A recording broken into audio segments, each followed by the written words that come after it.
Saat makan malam keluarga berubah menjadi bencana. Seorang istri yang difitnah oleh mertuanya harus menanggung penghinaan saat suaminya menyiramnya dengan sayur panas. Namun, air mata dan rasa sakit itu memicu keberaniannya, mengubahnya dari korban menjadi penentu nasibnya sendiri yang siap mengungkap kebenaran di panggung yang jauh lebih besar. Assalamualaikum warahmatullahi wabarakatuh. Kalian dari mana aja nih? Absen yuk, jangan lupa subscribe. Buat yang sudah subscribe, semoga selalu diberkahi kebaikan dan rezeki yang mengalir. Udara dingin malam Jakarta menembus gaun panjangku, membuatku memeluk diri sendiri. Di hadapanku, sebuah meja bundar di restoran mewah yang menjadi saksi bisu betapa ironisnya malam ini. Suamiku, Dimas, duduk di sampingku dengan wajah datar. Di depannya, Ibu Ratih, mertuaku, dan Vina, adik iparku, tersenyum sinis. Mereka berdua memandangku dengan sorot mata yang tak pernah ramah sejak hari pertama aku menikah dengan Dimas. Aku mencoba menenangkan diri, membenarkan letak hijab di kepalaku. Padahal, sejak tadi sore, perasaanku sudah tidak enak. Ada aura tegang yang menyelimuti meja kami, seolah-olah kami sedang berada di medan pertempuran, bukan di sebuah makan malam keluarga. Sejak Ibu Ratih mengundang kami, aku tahu ada sesuatu yang tidak beres. Beliau tidak pernah mengundangku secara langsung. Selalu melalui Dimas, dengan pesan singkat dan dingin. "Dimas, sup ini sudah dingin," kata Vina, nada bicaranya terlalu manis. Dimas mengangguk. "Ya, Vina." Aku hanya terdiam. Perutku mual, bukan karena lapar, tapi karena kecemasan yang membuncah. Tiba-tiba, Ibu Ratih meletakkan sendoknya dengan keras, membuat suara berdentum yang mengagetkan semua orang. Sontak, pandangan tertuju padanya. Wajahnya yang keriput terlihat garang. "Citra," panggilnya, suaranya menusuk. Aku mengangkat kepalaku, menatapnya dengan sopan. "Kamu tahu, dari dulu saya tidak pernah setuju Dimas menikah dengan kamu." Napas saya tercekat. Dimas, suamiku, diam saja, menunduk melihat piringnya. Seolah-olah kata-kata ibunya bukanlah sesuatu yang harus diperdebatkan. "Saya kira, setelah menikah, kamu akan berubah menjadi lebih baik," lanjut Ibu Ratih. "Tapi, lihat, belum genap setahun, kamu sudah berani membuat malu keluarga kami." "Ada apa, Bu?" tanyaku, memberanikan diri. "Aku tidak mengerti." Vina tertawa pelan. "Oh, jadi pura-pura tidak tahu? Kemarin sore, Pak Bayu datang ke butik ibu, bilang kamu berutang banyak uang padanya." "Itu tidak benar." Aku membantah. "Aku tidak pernah berutang pada siapapun." "Tapi Pak Bayu menunjukkan bukti-bukti transfernya," kata Ibu Ratih, suaranya naik 1 oktav. "Dia bilang, itu uang untuk modal bisnis kamu yang tidak jelas itu." "Benar begitu, kan? Kamu menipu uang banyak orang, Citra. Termasuk uang Dimas yang kamu ambil diam-diam." Darahku mendidih. Ini fitnah. Aku tidak pernah berutang pada Pak Bayu, apalagi mengambil uang Dimas. Butikku, yang sedang kurintis, menggunakan modal dari tabunganku sendiri. "Bu, itu tidak benar. Ini semua salah paham," kataku, mencoba menjelaskan. "Aku bisa tunjukkan rekeningku." "Sudah, Bu, jangan dipercaya." Vina menyela, pura-pura menenangkan. "Dia ini licik. Dia pasti sudah siapkan segala macam cerita bohong." Aku menatap Dimas, berharap dia akan membela istrinya. Namun, yang kudapati hanyalah tatapan kosong. Matanya tidak lagi menatapku dengan cinta. Hanya ada kekosongan dan kekecewaan. Ia lebih percaya pada ibunya daripada istrinya. "Kamu membuat malu saya, Citra," teriak Dimas. Dan saat itulah, seolah-olah ada sesuatu yang putus dalam diriku. Dimas mengangkat mangkuk sup ayam panas di hadapannya. Aku hanya bisa memandang ngeri. Mangkuk itu melayang, dan dalam sekejap, sup panas itu membasahi sebagian wajah dan bahu kananku. Panasnya menusuk kulit. Rasa perih itu tidak sebanding dengan rasa sakit di hatiku. Di tengah restoran yang ramai, aku berdiri, basah dan terbakar. Ibu Ratih dan Vina tersenyum puas. Aku memejamkan mata, membiarkan air mata bercampur dengan sup yang mengalir di pipiku. Malam itu, aku tahu, ini bukanlah akhir. Ini adalah awal dari perlawanan. Rasa perih di kulitku terasa seperti api yang membakar. Setelah insiden memalukan di restoran, aku buru-buru pulang. Dimas mengikutiku dari belakang, tanpa sepatah kata pun. Mobil kami terasa seperti peti mati yang sempit, dipenuhi keheningan yang menyesakkan. Sesampainya di rumah, aku langsung menuju kamar mandi, menahan tangis dan rasa sakit yang menyayat. Kulihat pantulan diriku di cermin. Wajahku merah, kulitku melepuh di beberapa bagian, dan hijabku basah. Aku menghela napas panjang, mencoba menenangkan diri. Ini bukan aku. Aku tidak bisa membiarkan diriku hancur begitu saja. Aku membersihkan diri, mengobati lukaku seadanya. Air mataku akhirnya tumpah, bukan karena luka fisik, tapi karena luka batin yang dalam. Bagaimana bisa suamiku sendiri melakukan ini padaku? Bagaimana bisa dia percaya begitu saja pada fitnah ibunya, tanpa memberiku kesempatan untuk membela diri? Selama ini, aku selalu berusaha menjadi istri yang baik, menuruti semua kemauan Dimas, bahkan menahan diri dari perilaku buruk ibu mertuaku. Tapi ternyata, semua pengorbananku tidak berarti apa-apa. Citra, sudah? Suara Dimas terdengar dari luar pintu kamar mandi. Aku tidak menjawab. Aku tidak tahu harus bicara apa dengannya. Setelah beberapa saat, dia masuk ke kamar dan melihatku yang sedang mengoleskan salep. Sudah selesai? Tanyanya dengan nada datar. Kenapa tidak pakai seragam? Aku lapar, cepat masak. Aku memandangnya, tidak percaya. Dimas, kamu tidak melihat apa yang kamu lakukan padaku? Ini sakit, Dimas. Itu salahmu sendiri, katanya, tanpa penyesalan. Kamu membuat malu ibuku. Kamu pantas mendapatkannya. Kata-katanya seperti pedang yang menusuk jantungku. Aku berdiri, menatap matanya. Jadi, kamu lebih percaya ibumu daripada istrimu sendiri? Tentu saja.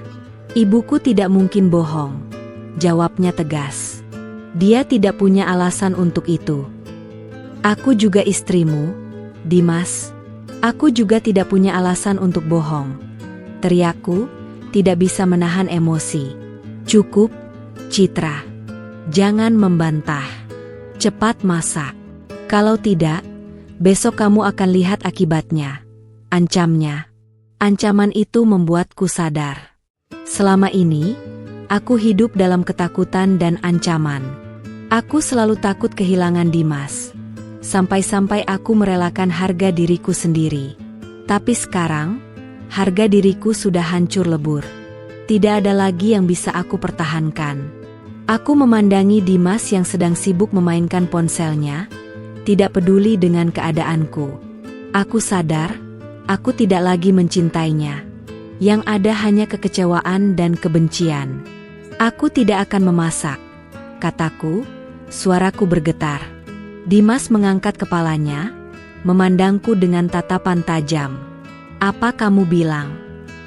Aku tidak akan memasak, ulangku. Aku bukan pembantu rumah tangga, dan aku tidak akan menuruti semua kemauanmu. Apalagi setelah apa yang kamu lakukan padaku. Dimas berdiri, wajahnya memerah. Ia ingin membentakku, tapi aku tidak memberinya kesempatan. Kamu boleh saja membohongi dirimu sendiri, Dimas.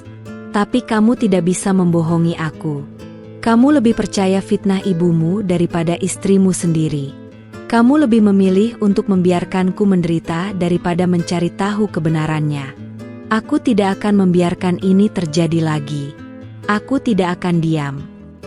Aku berjalan menuju lemari, mengambil koperku. Aku tidak tahu harus pergi kemana, tapi aku tahu aku harus pergi dari sini. Aku tidak akan tinggal di rumah ini 1 detik pun lagi. Dimas menatapku dengan terkejut. Apa yang kamu lakukan?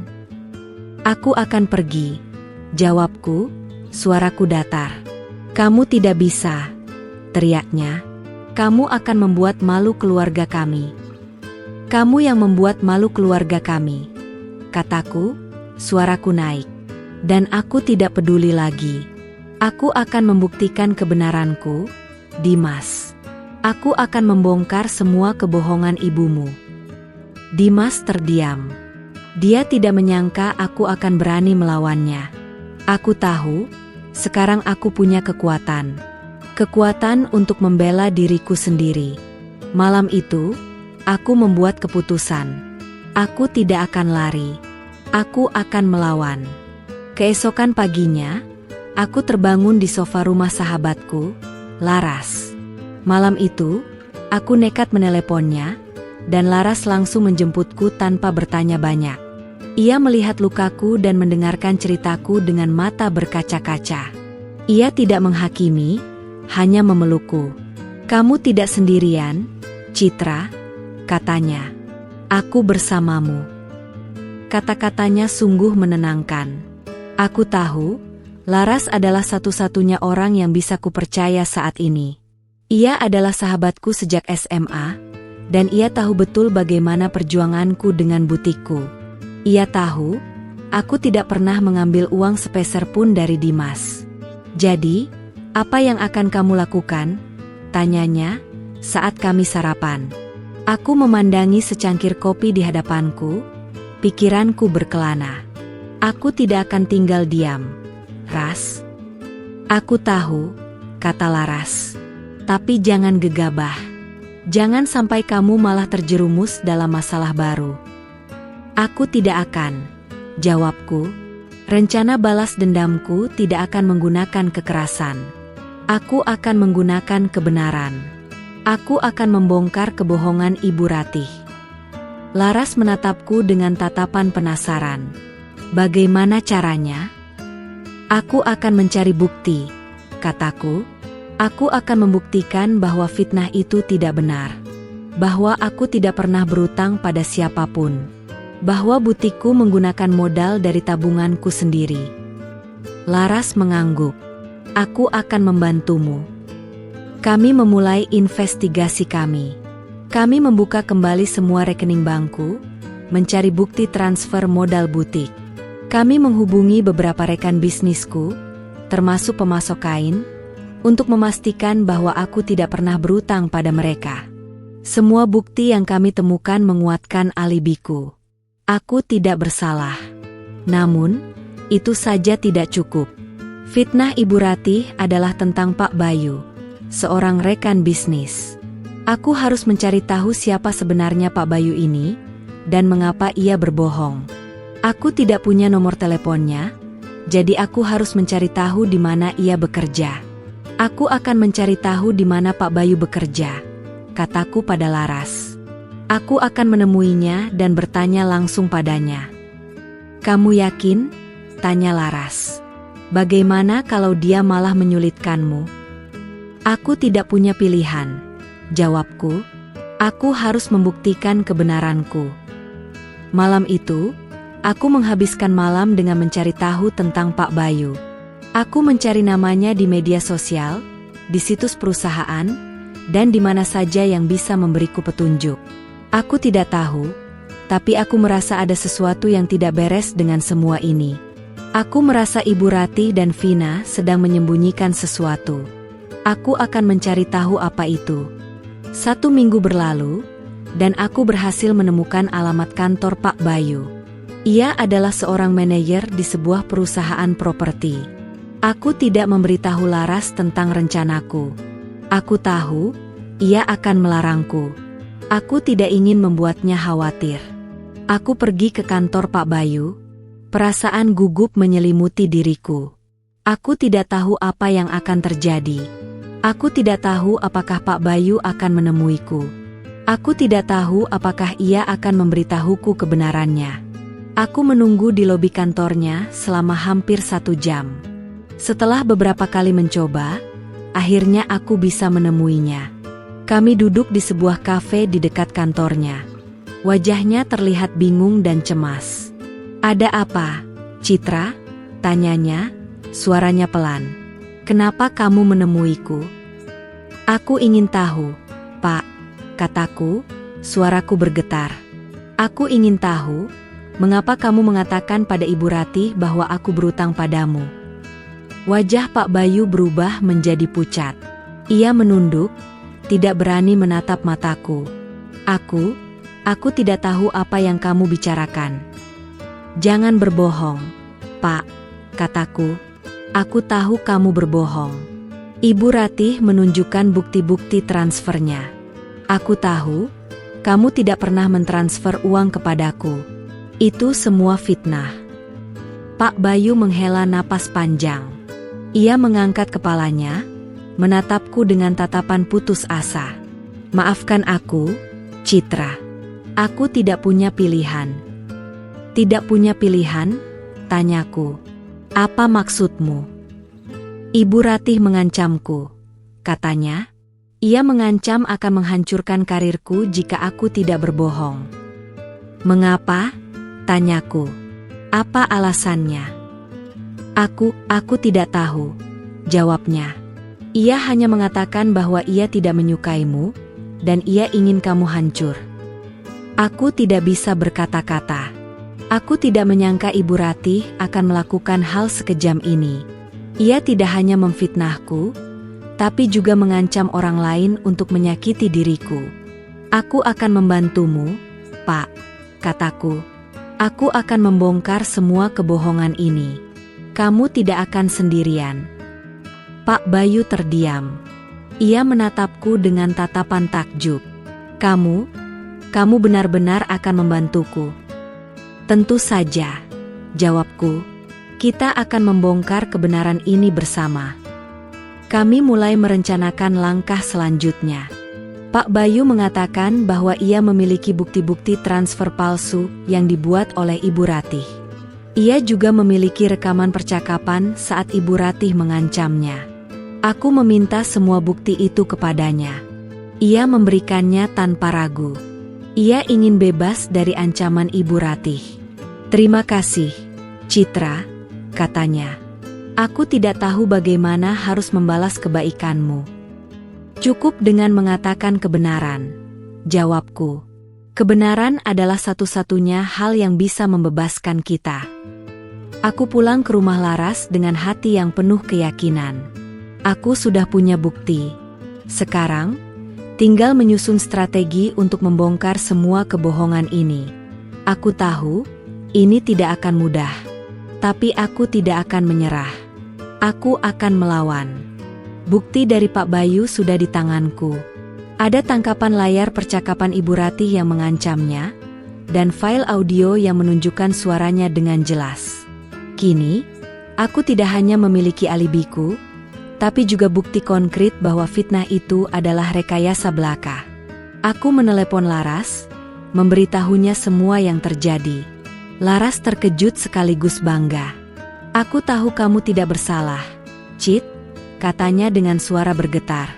"Tapi aku tidak menyangka Ibu Ratih bisa sekejam itu." "Aku juga tidak, Ras," jawabku. "Tapi sekarang, aku punya bukti. Aku akan membongkar semuanya." Laras membantuku menganalisis rekaman percakapan itu. Ia menggunakan aplikasi khusus untuk membersihkan suara dan memperjelasnya. Rekaman itu menunjukkan betapa liciknya Ibu Ratih. Ia tidak hanya mengancam Pak Bayu, tapi juga mengatakan bahwa ia akan membuat hidupku sengsara sampai aku dan Dimas bercerai.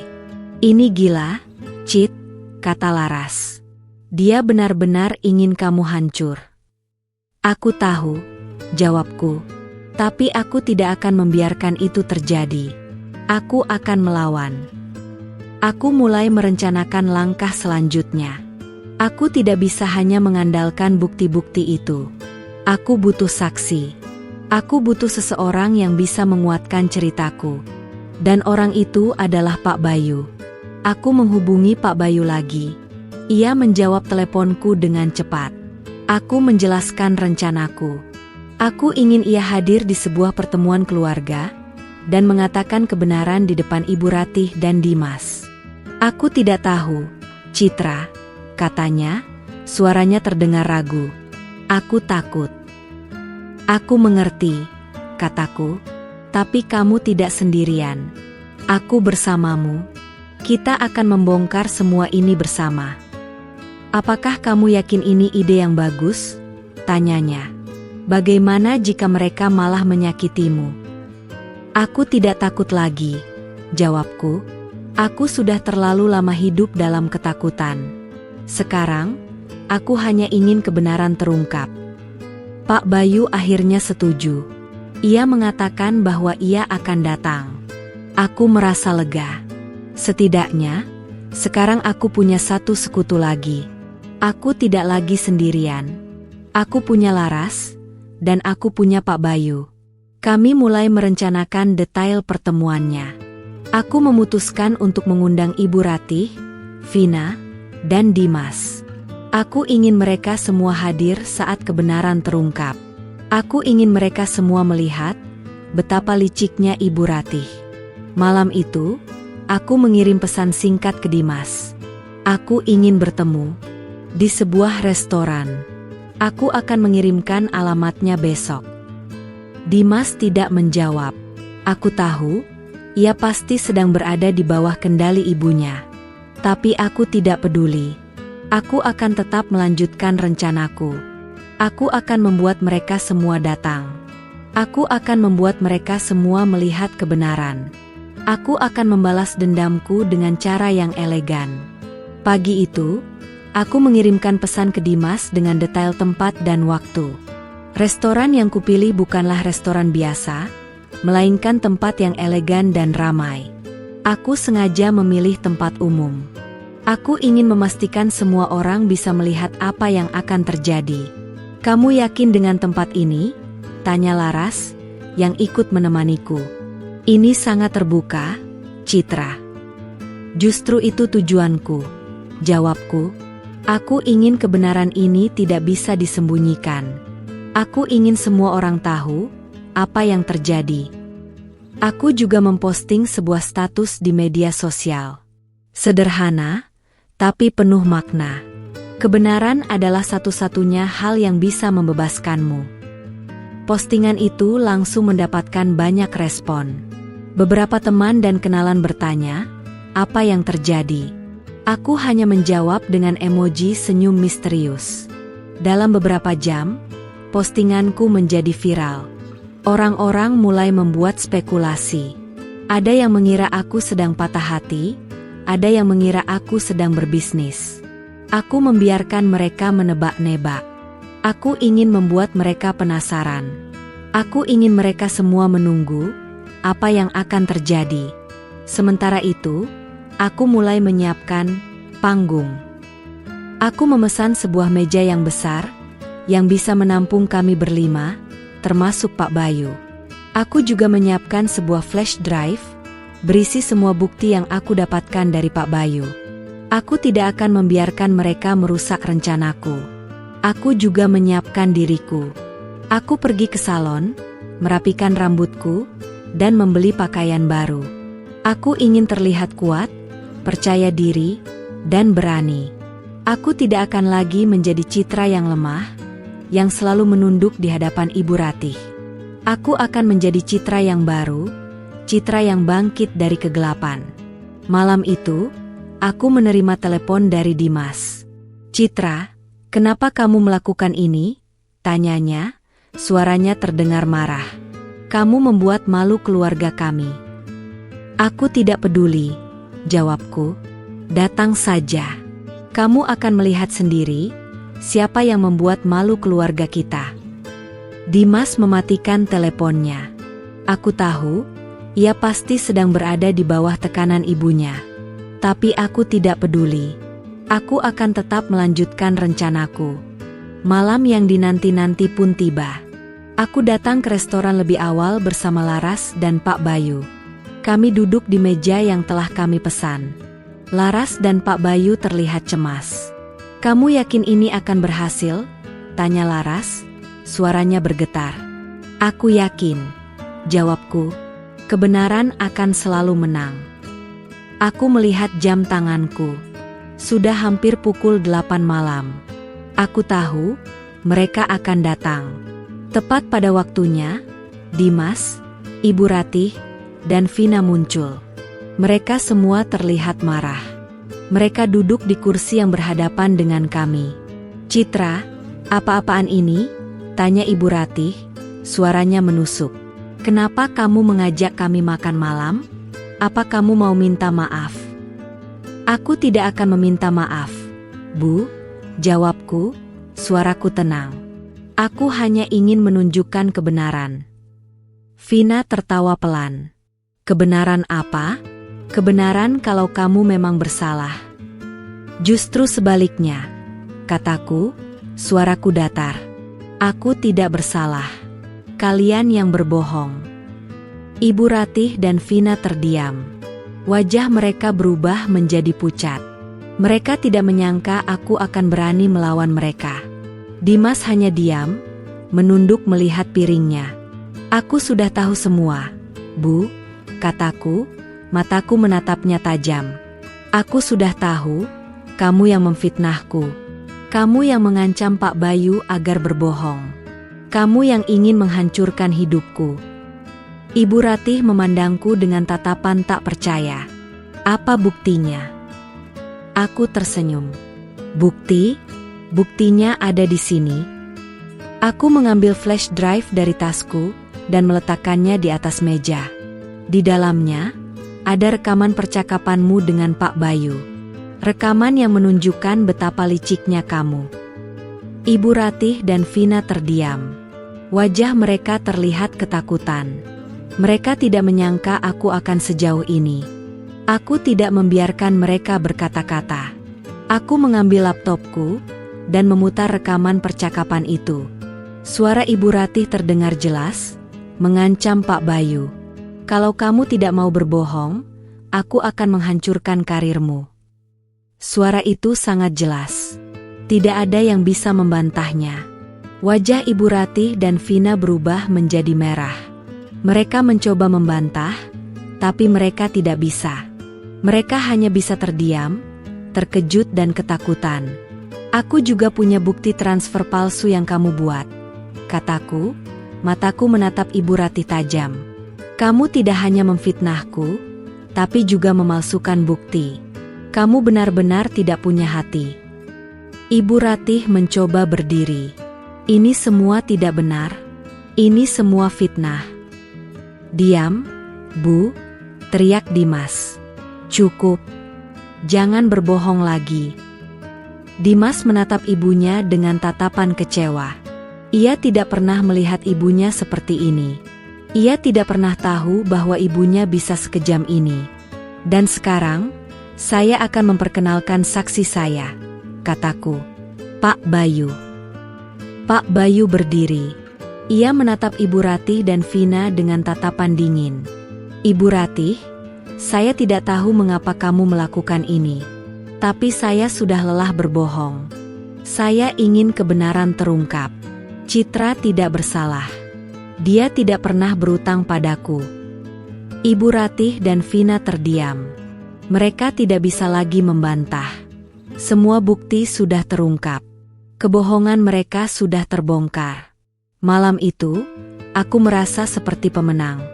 Aku tidak hanya membalas dendamku, tapi juga membongkar kebenaran yang selama ini tersembunyi. Setelah semua kebenaran terungkap, Dimas menatapku dengan tatapan penuh penyesalan. Ia mencoba memegang tanganku, tapi aku menolaknya. Ia tahu, ia telah membuat kesalahan besar. Ia lebih percaya pada ibunya daripada istrinya sendiri. "Maafkan aku, Citra," katanya, suaranya bergetar. Aku tidak tahu kalau ibuku bisa sekejam ini." "Kamu seharusnya tahu, Dimas," kataku, suaraku datar. Kamu seharusnya tahu apa yang kamu lakukan padaku. Kamu menyiramku dengan sup panas. Kamu mempermalukanku di depan banyak orang. Kamu tidak percaya padaku." Dimas menunduk. Ia tidak bisa berkata-kata. Ia tahu, ia sudah membuatku kecewa. "Aku tidak bisa memaafkanmu, Dimas," kataku. "Tidak setelah apa yang kamu lakukan." Dimas menangis. "Aku mohon, Citra. Beri aku kesempatan. Aku akan berubah.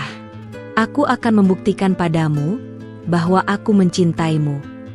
Aku hanya bisa menatapnya. Aku tahu, ia mencintaiku. Tapi aku juga tahu, ia tidak bisa melindungiku dari keluarganya. Ia lebih takut pada ibunya daripada kehilangan diriku. "Dimas, aku sudah terlalu lama hidup dalam ketakutan," kataku. "Aku tidak bisa lagi. Aku harus pergi." "Apa yang kamu maksud?" tanyanya, suaranya panik. "Aku akan menceraikanmu," jawabku. "Aku akan memulai hidup baru." Dimas terkejut. Ia tidak menyangka aku akan sejauh ini. Ia mencoba membantah, tapi aku tidak memberinya kesempatan. "Aku sudah membuat keputusanku, Dimas. Aku tidak akan berubah. Aku akan mengajukan gugatan cerai besok pagi." Dimas hanya bisa terdiam. Ia tahu, tidak ada lagi yang bisa ia lakukan. Aku sudah mengambil keputusanku. Aku tidak akan lagi menjadi istri yang lemah, yang selalu menuruti kemauan orang lain. Aku akan menjadi wanita yang mandiri, yang berani, dan yang mencintai dirinya sendiri. Sehari setelah kejadian di restoran, aku mengajukan gugatan cerai. Dimas tidak menolak. Ia tahu, ia sudah membuatku kecewa. Aku tidak tahu apakah ia akan berubah. Tapi aku tahu, aku tidak bisa lagi menunggunya. Aku harus memulai hidupku yang baru. Aku pindah dari rumah Dimas. Aku tidak membawa apa-apa, kecuali pakaian dan beberapa barang pribadi. Aku meninggalkan semua kenangan buruk di sana. Aku ingin memulai hidup yang baru, tanpa bayang-bayang masa lalu. Aku melanjutkan bisnis butikku. Aku bekerja lebih keras, lebih giat, dan lebih semangat. Bisnisku berkembang pesat. Aku membuka cabang baru di beberapa kota besar. Aku menjadi pengusaha yang sukses. Tentu saja, banyak orang yang bertanya tentang hubunganku dengan Dimas. Aku hanya menjawab dengan senyuman. Aku tidak ingin membicarakan masa lalu. Aku hanya ingin fokus pada masa depan. Dalam setahun, aku berhasil membangun sebuah kerajaan kecil. Aku punya butik di beberapa kota besar, dan aku punya karyawan yang setia. Aku juga punya banyak teman. Aku merasa bahagia. Aku merasa hidupku lebih berarti. Aku tidak lagi memikirkan Dimas. Aku tidak lagi memikirkan Ibu Ratih dan Vina. Aku sudah memaafkan mereka, tapi aku tidak akan melupakan apa yang mereka lakukan. Aku akan terus maju, terus berjuang, dan terus menjadi wanita yang kuat. Aku sadar, hidupku tidak akan sempurna. Tapi aku tahu, aku sudah membuat pilihan yang tepat. Aku sudah memilih untuk menjadi diriku sendiri. Aku sudah memilih untuk mencintai diriku sendiri. Dan itu adalah hal yang paling penting. Suatu hari, aku menerima surat dari Dimas. Ia mengatakan bahwa ia sudah berubah. Ia mengatakan bahwa ia sudah sadar betapa berharganya diriku. Ia meminta maaf, dan ia ingin aku kembali. Aku hanya tersenyum. Aku tidak lagi mencintainya. Aku sudah terlalu lama hidup dalam bayang-bayang masa laluku. Sekarang, aku hanya ingin fokus pada masa depan. Aku tidak tahu apa yang akan terjadi padaku. Tapi aku tahu, aku akan baik-baik saja. Aku akan terus maju, terus berjuang, dan terus menjadi wanita yang kuat. Aku adalah Citra, seorang wanita yang berani, yang mandiri, dan yang mencintai dirinya sendiri.